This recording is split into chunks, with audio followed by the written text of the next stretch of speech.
जय श्री राधे बांके बिहारी लाल की जय। साथियों, मैं मनोज ब्रजवासी संपूर्ण ब्रज दर्शन चैनल में आपका हार्दिक स्वागत करता हूं। जैसा कि आप सभी जानते हैं, हम ब्रज के अनेकों रहस्यमय स्थानों पर जाते हैं। आज ऐसे ही एक रहस्यमय स्थान पर आए हैं जिसे वृंदावन का स्वर्ग कहा जाता है। और ये वृंदावन का स्वर्ग सौबरी ऋषि आश्रम है, यमुना जी के किनारे, जहाँ पर 10,000 सालों तक सौबरी ऋषि जी ने तप किया। और यहाँ की ऐसी महत्वता और है कि यहाँ पर कालिया नाग भी आके छुपा था, क्योंकि गरुड़ जी को श्राप लगा हुआ था कि इस बीच में आके वो किसी भी सर्प को नहीं खा सकता है। तो आज भी यहाँ की ऐसी परंपरा है कि कोई सांप किसी भी व्यक्ति को इस इलाके में नहीं खाता है, चाहे उसके ऊपर होके सांप निकल जाए।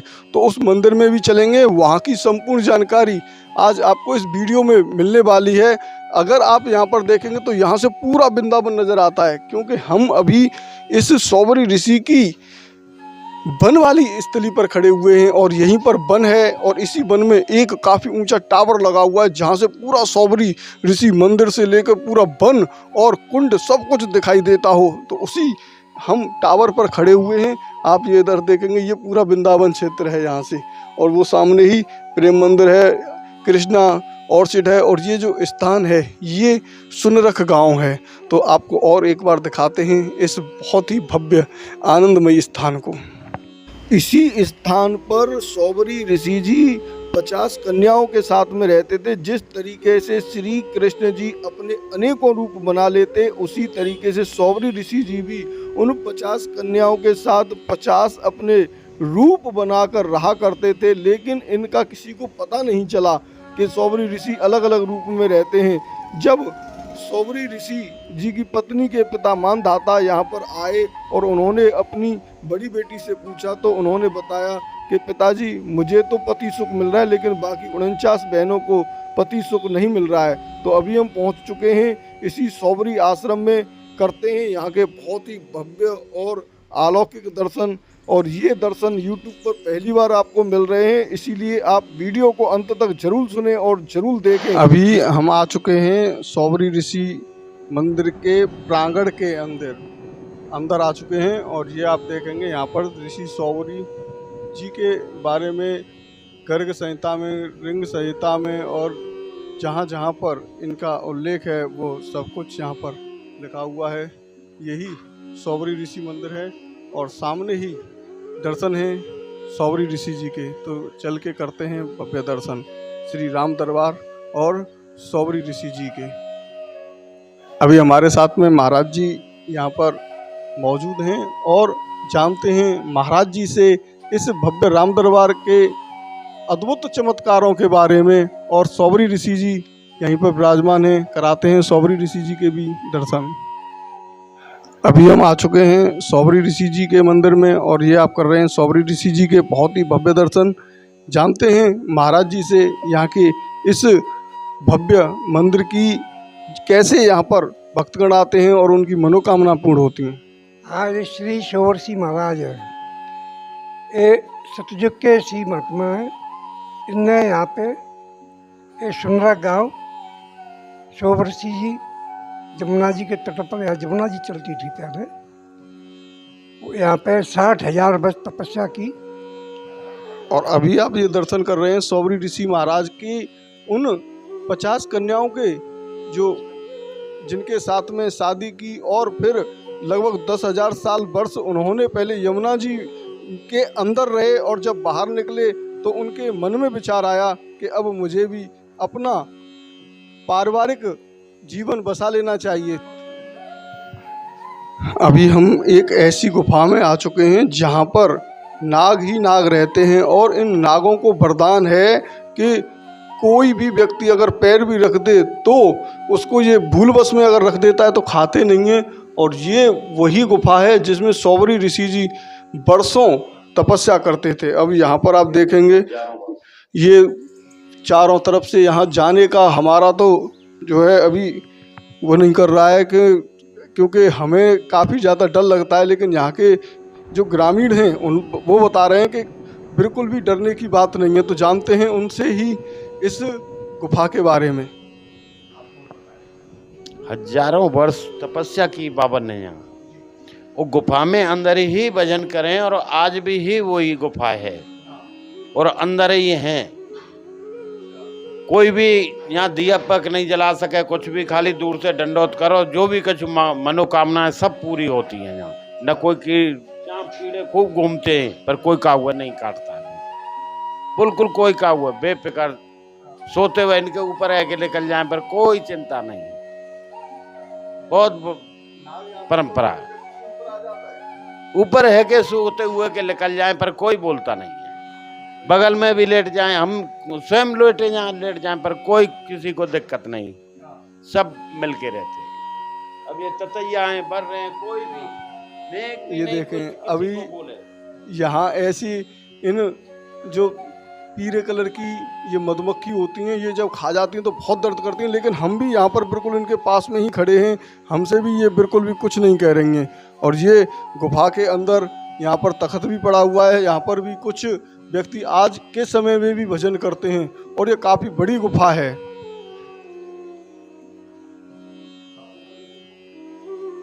अभी हम आ चुके हैं इस गुफा के अंदर। ये देखें आप, ये कितनी बड़ी गुफा है। अंदर यहीं पर बैठकर ऋषि मुनि जी यहाँ पर तप करते हैं, जप करते हैं और यहीं पर नाग देवता भी कैसे आते हैं और कुछ भी किसी से भी नहीं कहते हैं। तो ये बड़ा ही चमत्कारी स्थान है वृंदावन का। और यहीं पर ये कुंड है, ये काफ़ी बड़ा कुंड अब बन रहा है, यहाँ पर पूरा काम चल रहा है। ये आप देखें, ये यहाँ पर कार्य चल रहा है और बहुत बड़ा ये कुंड है और सामने ही यहाँ पर वन है, सौबरी ऋषि वन। तो चलते हैं उस वन के भी दर्शन कराने के लिए आपको। और ये आप कर रहे हैं वही कालिया नाग जिसको बचाने के लिए साक्षात श्री कृष्ण जी यहाँ प्रकट हुए और इसके ऊपर नृत्य भी किया था, क्योंकि ये कालिया नाग यहाँ पर गरुड़ जी से बचने के लिए आया था कि गरुड़ को श्राप है कि इस स्थान पर अगर वो नहीं आएगा, कोई भी इसको यहाँ नहीं मार पाएगा। कालिया नाग को गरुड़ देव नहीं मार पाएंगे, क्योंकि गरुड़ देव को ही श्राप था। तो वही लीला यहाँ पर आप देख रहे हैं। और ये यहाँ पर आप देख रहे हैं, ये मनसा देवी हैं। जानते हैं मनसा देवी के बारे में भी? सोबर ऋषि के चरण में, हाँ, 70 साल तपस्या करी सोबर ऋषि महाराज ने। एक बार 60 साल, एक बार 10 साल। जब सोबर ऋषि महाराज ने मछली ने देख के गृहस्थ धर्म करो, राजा मानधाता के यहाँ ब्याहे, बामन कन्या मिली। बामन कन्या की पूर्ति सोबर ऋषि महाराज ने करी। अपना रूप धर के अनेक अनेक रूप धरे अपने। जो भक्त आते हैं उनकी मनोकामना भी पूरी होती है, पूर्ण होती है यहाँ पे, मनोकामना पूर्ण होती है। जो भक्त आते हैं, सोबर ऋषि महाराज पहले ही परिचय अखंड भागवत में नाम लेख है महाराज को, सौबरी ऋषि जी का। क्योंकि जब 50 कन्याएं थीं तो उनका यहाँ पर पूरा निवास स्थान था। अभी हम सौबरी ऋषि मंदिर में मौजूद हैं और ये मंदिर सुनरख गांव में पड़ता है, सुनरख रोड पर ही पड़ता है। वृंदावन से चलेंगे सुनरख की तरफ तो वहीं पर स्थित है और बहुत ही प्राचीन ये मंदिर है। यहाँ महाराज जी हमें मिल चुके हैं, उनसे इस मंदिर की प्राचीनता और इस मंदिर का जो इतिहास है वो, और यहाँ का क्या महत्वपूर्ण, जब यहाँ पर कोई भी व्यक्ति आता है उसकी मनोकामना कैसे सौबरी ऋषि जी पूरी करते हैं, उसके बारे में संपूर्ण जानकारी आपको अवगत कराते हैं। तो आप इस वीडियो में अंत तक बने रहें और संपूर्ण जानकारी लें, क्योंकि ये सिद्ध स्थान है, ये ऋषियों की सिद्ध भूमि है। राधे राधे महाराज। ये सौबर्षि महाराज यहाँ जमुना किनारे पे, ये जमुना का तट है, बिल्कुल जो तालाब बन रहा है, तो यहाँ सौबर्षि महाराज तपस्या करते थे। तपस्या 60,000 वर्ष उन्होंने तपस्या की थी। उसके बाद ये गरुड़ जी आते थे यहाँ, तो गरुड़ तो मच्छी खाते ही हैं वो, इसीलिए ना सौबर्षि महाराज ने गरुड़ से मना किया था, मानी आप यहाँ जमुना किनारे पे आते हो, हम यहाँ जीव तपस्या करते हैं, आप जीव हिंसा करते हो, यहाँ मत आया करो, थोड़ा इधर उधर चले जाओ। तो वो नहीं माने, तो एक दिन उनको श्राप दे दिया गरुड़ जी को। गरुड़ जी को श्राप दे दिया तो उन्हें गरुड़ जी ने भी कहा बन कि भाई महाराज हमने आपको कोई नुकसान तो किया नहीं, ये हमारा भोजन है। कि आपका भोजन तो है पर हम तो तपस्या करते हैं, तो हमारे लिए तो जीव हिंसा है ये। तब फिर उन्होंने अपना गढ़ जी तो भगवान की ऐसी प्रेरणा हुई कि जब तो गढ़ जी तो चले गए तो उन्हें कही ऐसी अपनी मतलब एक शादी करो, आपने बहुत तपस्या करी है, क्योंकि एक वैष्णव अपराध भी बनता है, वो भी भगवान के वाहन थे गरुड़ जी। तो इसीलिए मतलब उन्हें मन के आप भगवान की प्रेरणा वही कि तुम अब शादी करो, मतलब सृष्टि की उत्पत्ति करो। अब उनके हम भजन करते हैं, तपस्या करते हैं, कहाँ शादी करेंगे, कौन लड़की देगा, पूजा चक्कर में मतलब उन्होंने थोड़ा आनाकानी करी, पर भगवान की प्रेरणा थी वो। तो उसके बाद जब तो गरुड़ चले गए, उनके ठीक है देखेंगे सोचेंगे। बाकी बाद वो जमुना किनारे पे भजन करने लगे तो पब्लिक आती थी, तो मन के यहाँ रहेंगे तो कोई न कोई माया व्यापक, जैसे आज गरुड़ को श्राप दिया है तो कोई वरदान देने पर रहेगा, कोई किसी को श्राप देना पड़ेगा। तो वो जमुना के जल के अंदर चले गए। 10,000 वर्ष जमुना जी के अंदर बैठे। जब 10,000 वर्ष जमुना के अंदर बैठे रहे तो उनमें तो अपने जा में कि भाई अब यहाँ कोई माया व्याप है कि नहीं। तो वो ठाकुर जी की प्रेरणा थी, नहीं मच्छी तो हमेशा रहते ही है वहाँ।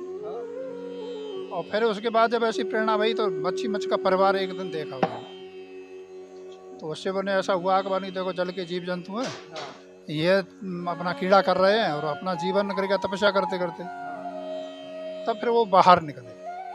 अब बाहर निकले तो वो तो जीर्ण शीर्ण शरीर था उनका, क्योंकि जो आदमी 10,000 वर्ष से जल के अंदर बैठा है। तब फिर वो बाहर निकले तो उन्हें देखा बन कि अब जाएँ तो कहाँ जाएँ, कौन लड़की देगा। तो राजा मानधाता के बाद यहाँ एक बार अकाल पड़ा था, तो उस टाइम सौवर्षि महाराज ने यज्ञ कराई थी, जल की वृष्टि हुई। वहाँ के बाद जब जल की वृष्टि हुई तो जान परिचय तो थी। उस टाइम मानधाता ने कहा था मानी आपको शादी करनी हो या गौशाला पाठशाला जो कुछ बनाना हो तो हम कर देंगे। तो ये ने मना कर दिया, हम तो भाई तपस्या करते जमुना किनारे रहते हैं। अब जिन्हें ध्यान धर के देखा तो राजा के पास 50 लड़की थी, तो चलो एक लड़की राजा मानधाता से ले आएंगे। तो यहाँ से निकल पड़े। जब अयोध्या पहुँचे तो माँ जी ने सूचना कराई महल में, उनके कर्मचारी थे, कि भाई उस राजा से कहो ऐसे ऐसे सौवर्षि महाराज आए। तो सूचना पहुंची तो राजा ने बड़ा स्वागत किया उन्होंने, ब्राह्मणों के साथ आए, बड़ा सम्मान किया, सिंहासन पे बैठा रहे, चरणोदक लिया और बोलते पूछिए, जैसे साधारण भेष में पूछते हैं कि महाराज हमारे लाभ कोई आज्ञा हो तो बताइए। तो मैंने स्पष्ट बोल दिया बन कि भाई हमें तो एक लड़की चाहिए सेवा के लिए। और जब लड़की का नाम सुना तो राजा को बड़ा हुआ, मैंने देखो वृद्ध महात्मा और कह रहे हैं कि एक लड़की चाहिए हमसे। तो उन्होंने विचार करे बन के अब ना ही कर नहीं सकते हैं और दे भी नहीं सकते हैं, तो इसीलिए मतलब उन्होंने तो ना ही नहीं करता। उसके बाद फिर जब राजा मानधाता बोले कि बनी ऐसा है हम थोड़ा विचार कर लें और उसके बाद बताए। तो घर पे गए तो बड़े उदास थे। तो जब उन घर वालों ने पूछा बन कि महाराज क्या बात है कैसे, तो उन्होंने कहा ऐसे ऐसे राजा सौवर्षि महाराजा आए और वो बोल रहे हैं कि एक लड़की हमें सेवा के लिए चाहिए। तब फिर वो वहाँ से तो बड़ी सस्पेंस में पड़ गया उनकी लड़की, जिनके 3 लड़का थे, राजा अम्बरीश और मुचकुंद और प्रकुष्ट। तो उन्होंने कही महाराज अपने का ही उदास होते हो, अपने यहाँ तो स्वयंवर होता है, जो लड़की वरण कर लेगी अपने शादी कर देंगे। तब फिर राजा के दिमाग में आई की बात सही है, अपने शादी कर। तब उसके बाद जी अपना माते चले आए राजा ने फिर आए कि सौवर्षि महाराज से प्रार्थना की, महाराज ऐसा है हमारे महल में 50 लड़की हैं, आप चले जाइए और जो वरण कर लेगी हम शादी कर देंगे। तब सौवर्षि महाराज बड़े चक्कर में कब हमें कौन वरण कर लेगी, भाई वृद्ध महात्मा। तब फिर अपने जैसे रास्ता में गए तो जिनके मतलब रनवास अलग अलग होते, लड़कियों के लड़का के राजाओं के, तो रनवास में जब भेजे सहचरी भेज दे उनके साथ में आप चले जाइए, तो उन्हें रास्ता में अपनी काया पलट कर दी। तो 16 साल के ब्रह्मचारी बन गए। और जब ब्रह्मचारी बन गए तो फिर तो वो तो तपस्या का तेज था। भागवत में भी स्पष्ट दिया है, मतलब देवांगना भी मतलब शादी के लिए ला जाती। हाँ, तब जब महल में पहुँचे तो 50 लड़की माँ राजी हो गई कि हम वर्ण करेंगे, हम वर्ण करने पहले हमने पहले चुन लिया। तो उन्हें देखो झगड़ो मत करो, आप 50 माला डाल दे, हम 50 को ले चले। इसीलिए जब फिर वहाँ से वो 50 उनकी माला डली गई तो राजा के पास आए, फिर उन्होंने अपनी लीला दिखाई।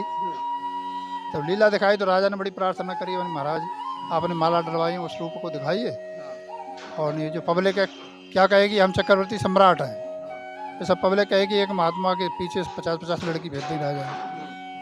तब फिर उन्होंने असली रूप दिखाया। तो 50 मंडप बनाए गए, 50 मंडपों में शादी भई, ब्रह्मा जी स्वयं शादी पड़ी। वहाँ के बाद जब यहाँ आए तो यहाँ तो कुछ नहीं था, तो विश्वकर्मा के जरिए जब 50 महल बनाए। इसी स्थान पर। हाँ, सुवर्ण महल, जो सुनरक गांव है उसी के नाम पर।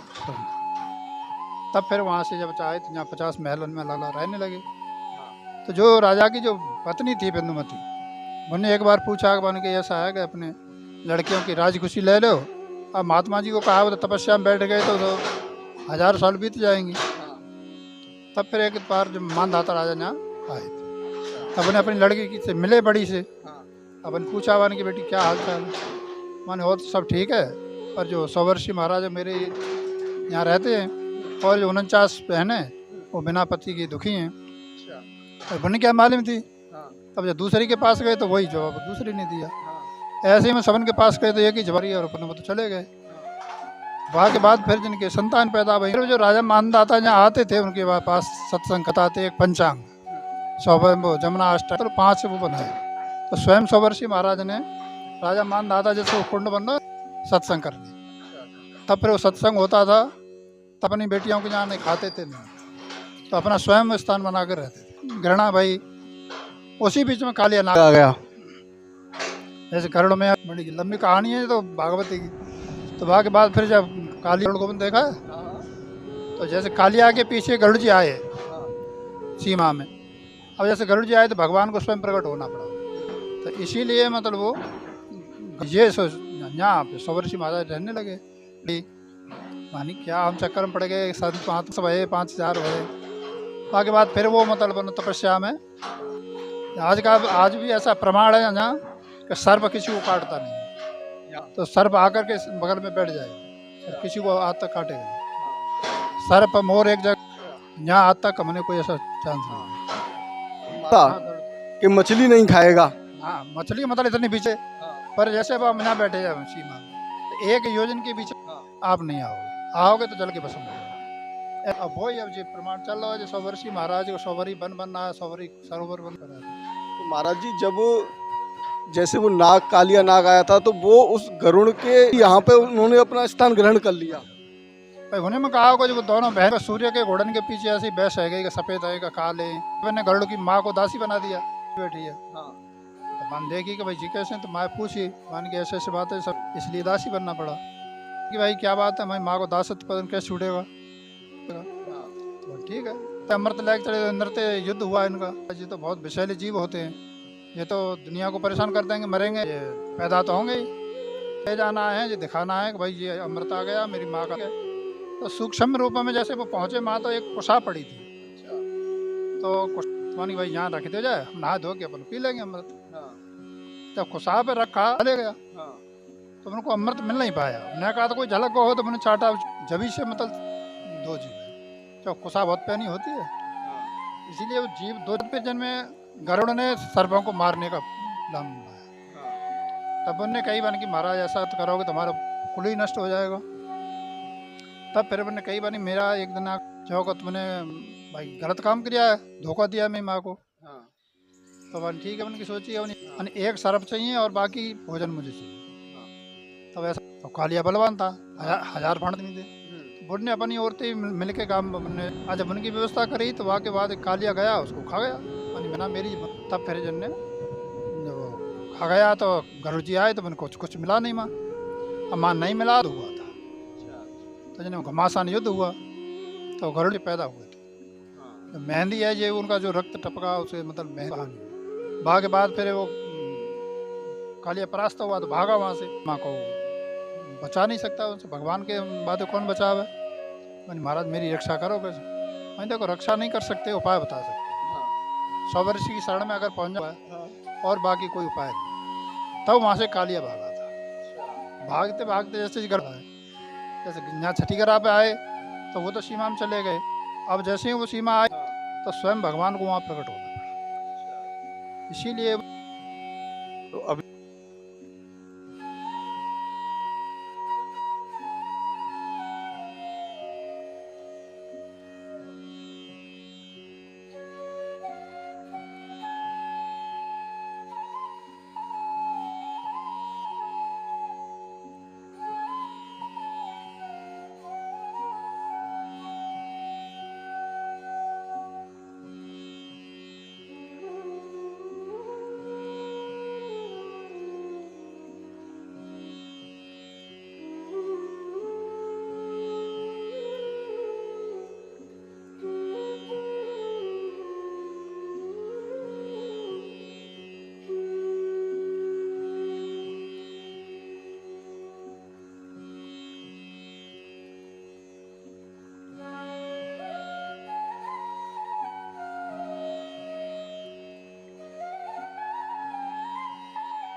साथियों, आपने ये वीडियो हमारा अंत तक देखा उसके लिए बहुत बहुत धन्यवाद।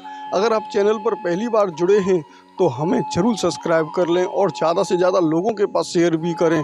और आज आपने जिस आनंद रस को इस वृंदावन की पावन धरा से प्राप्त किया है, इसे कमेंट बॉक्स में हमें ज़रूर बताएं, जिससे हम आपको और भी ऐसे भव्य, अद्भुत, अकल्पनीय दर्शन करवाते रहें। तो चलते हैं किसी और मंदिर में। इसी तरीके से आप हमारे साथ बने रहें और हमें लाइक, कमेंट, शेयर करते रहें। राधे राधे। बांके बिहारी लाल की जय।